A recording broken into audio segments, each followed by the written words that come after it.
En Plaza Podcast.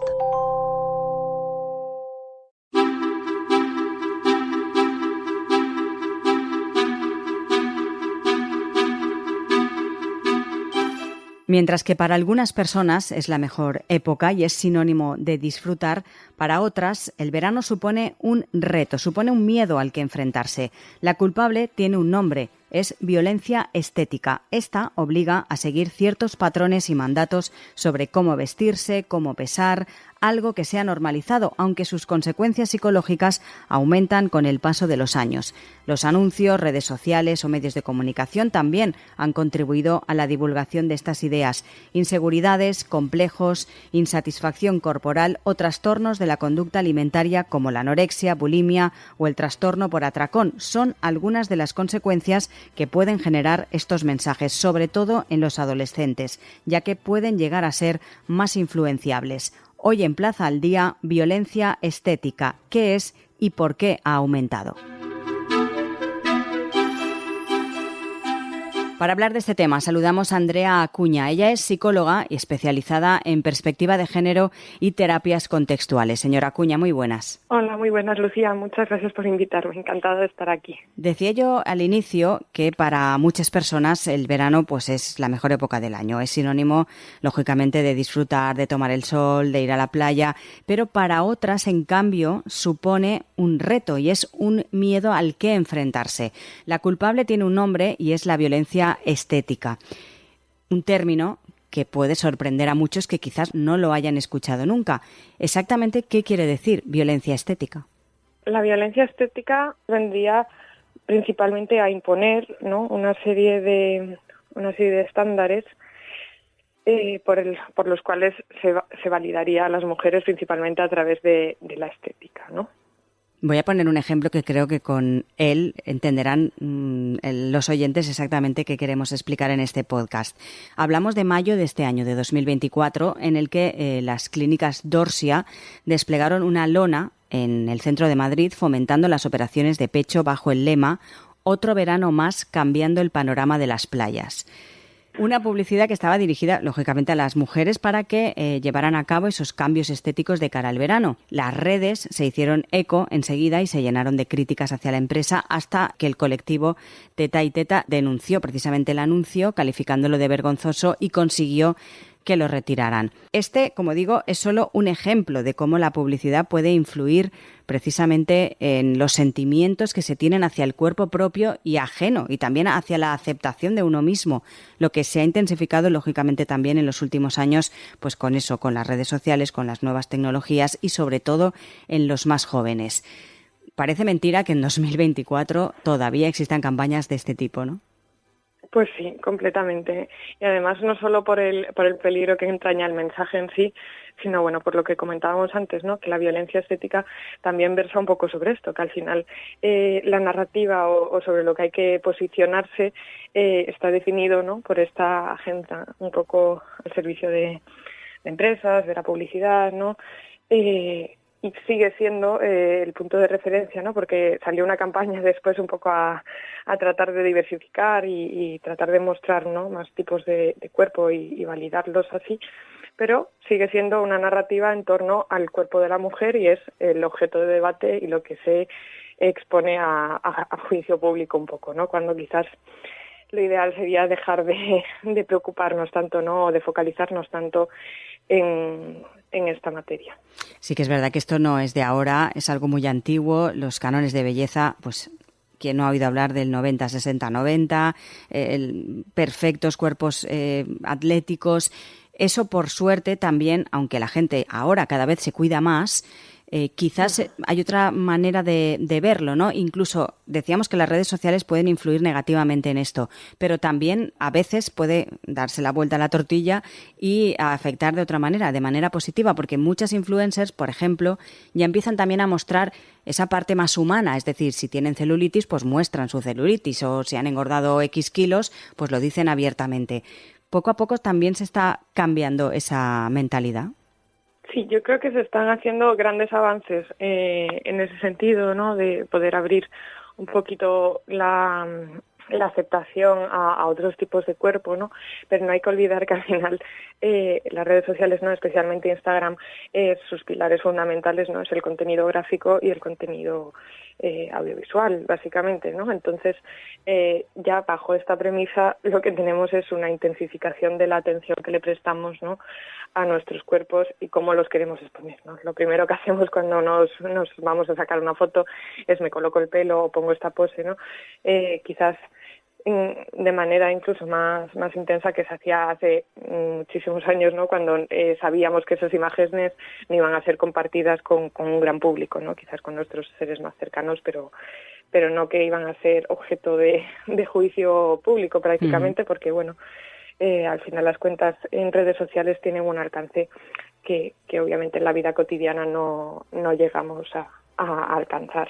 Preocupa también mucho, en este caso, sobre todo para los más jóvenes, los trastornos de la conducta alimentaria. Y me gustaría señalar que en la última década los casos de anorexia nerviosa y bulimia han aumentado exponencialmente. Y digo exponencialmente, y ahora lo van a ver. Según datos del Ministerio de Sanidad, en 2022 se detectaron 83.700 casos, mientras que en el año 2011 la cifra fue muchísimo menor, 14.600.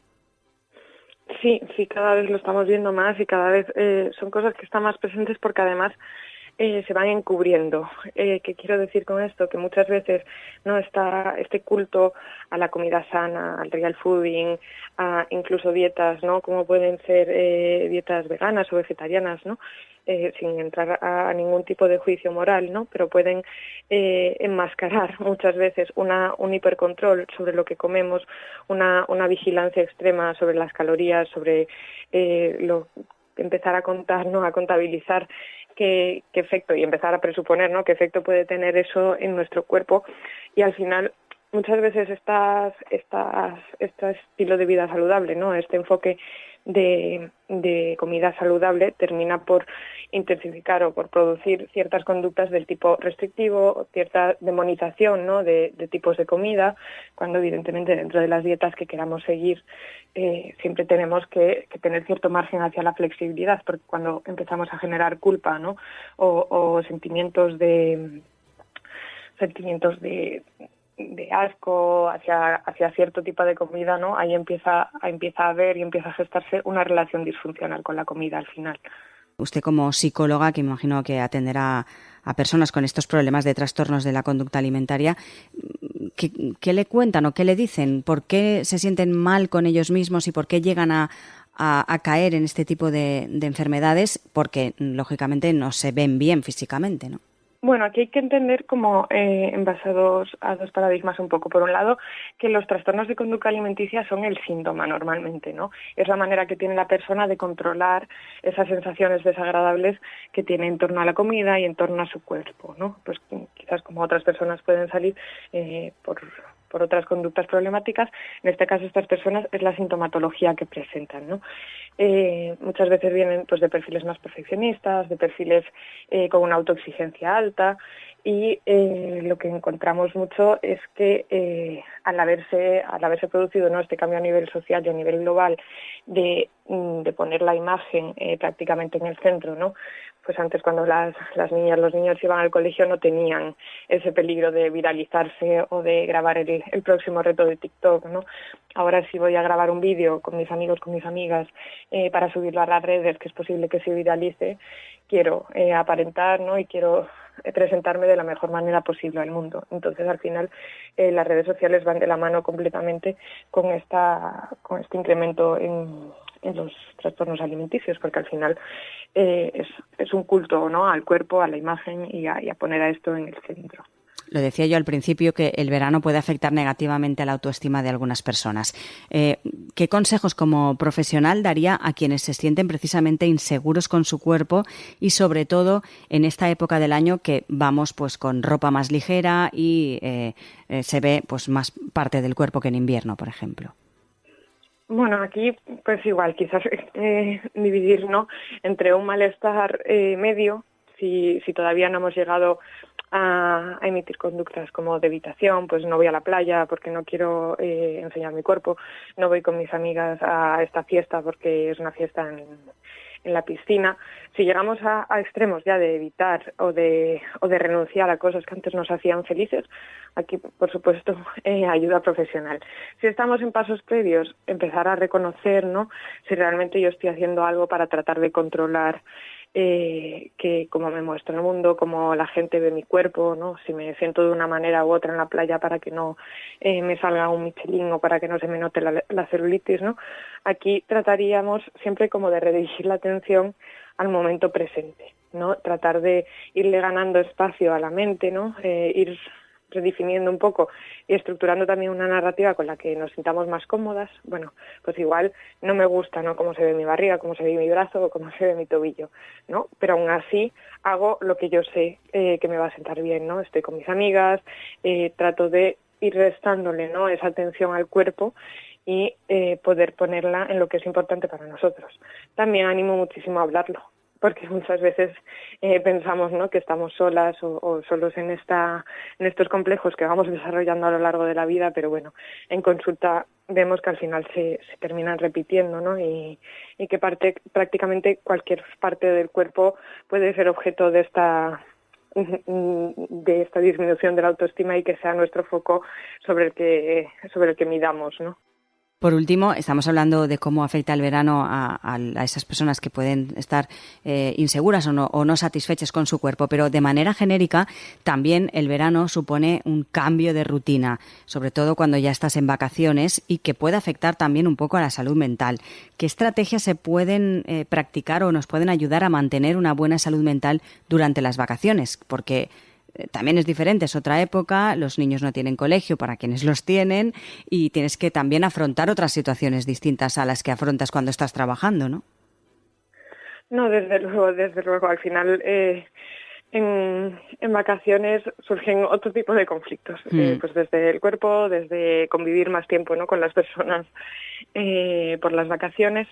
Entonces, para cuidar la salud mental tendríamos que tratar, por un lado, de mantener, ¿no?, las estrategias de autocuidado que sigamos habitualmente, ¿no? Pues si yo me mantengo haciendo un poco de ejercicio, me gusta ir a dar paseos, ¿no?, poder ir haciendo actividades agradables que sean relevantes para nosotros y, por supuesto, tratar de flexibilizar, ¿no?, que era antes lo que comentábamos un poquito de las dietas. Pues bueno, si a mí me gusta cuidarme, ¿no?, y seguir un tipo de dieta fenomenal, pero quizás en verano, donde hay menos estructura y menos rutina, pues tenemos que aprender a renunciar, ¿no?, y sobre todo a no compensar si un día, entre comillas, ¿no?, me paso o siento que no estoy cumpliendo con lo que debería de cumplir. Pues bueno, tratar de asumirlo, entenderlo como lo que es, una flexibilización de la rutina y que no tiene unas consecuencias más allá. Simplemente pues volver a retomar nuestros hábitos cuando podamos y mantenernos un poco ahí. Pues Andrea Acuña, psicóloga especializada en perspectivas de género y terapias contextuales. Muchísimas gracias por estar con nosotros. Muchas gracias, Lucía.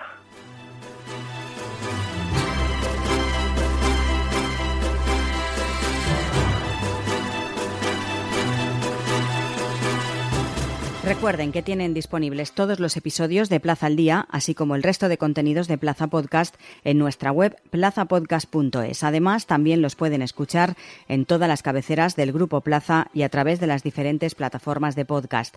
Por último, les animamos a seguirnos en las principales redes sociales.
Plaza Podcast.